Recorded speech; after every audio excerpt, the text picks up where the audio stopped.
Welcome and thank you for watching this video.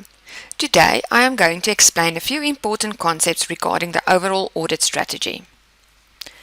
The overall audit strategy forms part of the planning stage of the audit. After the auditor has obtained a better understanding of the entity and its environment, and while or after he or she performed the necessary risk assessment procedures and calculated materiality, the auditor will develop the overall audit strategy. The overall audit strategy is part of the auditor's responses to risk and is compiled to give a preliminary idea of how and when the audit will be executed, including what resources will be required to perform the audit. To get a better idea of what the audit strategy entails, we can compare it with planning a vacation. First, you need to have an idea, a bigger picture of what you want to do. What are you going to do? For example, are you going to the bushveld or maybe to the coast? In auditing terms, this is the scope. Then you need to decide when are you going on vacation. In auditing terms, this is the timing of the audit. And then lastly, you need to decide what's your focus areas. What specifically what do you want to do? Do you just want to lie on the beach, or do you perhaps also want to do shopping? In auditing, we would refer to this as the direction to be followed during the audit.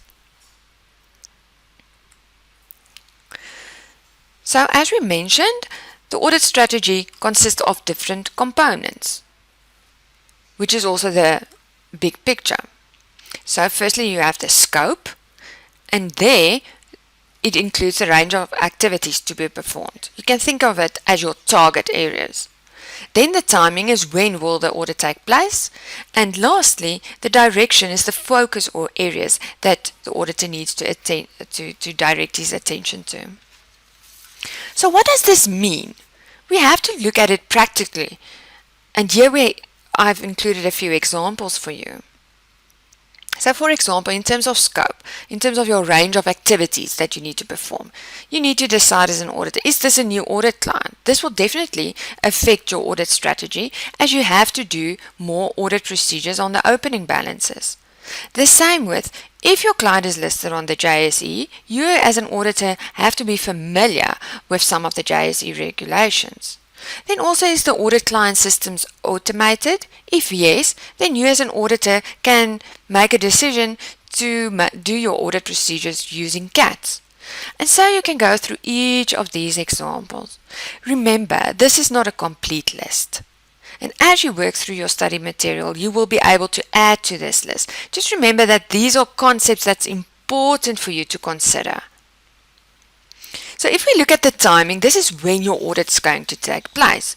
And there are a few things that can affect this. For example, is there a tight audit deadline?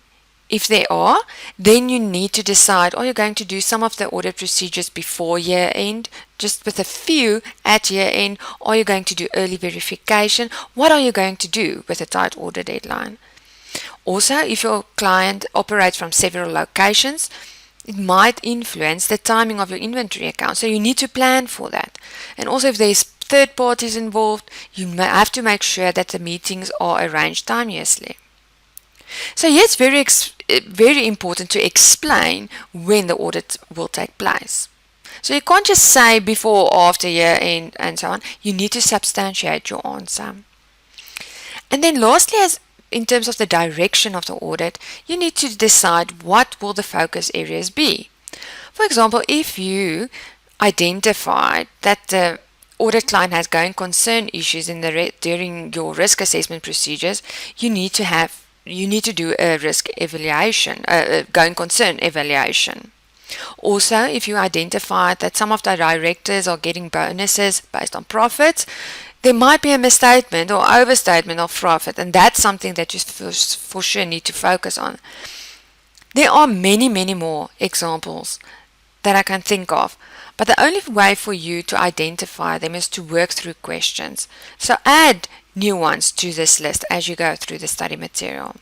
And remember, for this section, it's not important to list the specific audit procedures. You just need to explain to us what is your focus areas during the audit.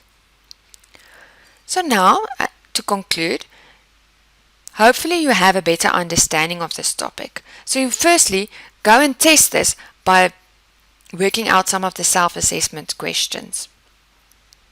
Then afterwards, you need to mark your answer. You can also switch with a buddy so that he or she can mark your answer and vice versa. That's also part of a learning process.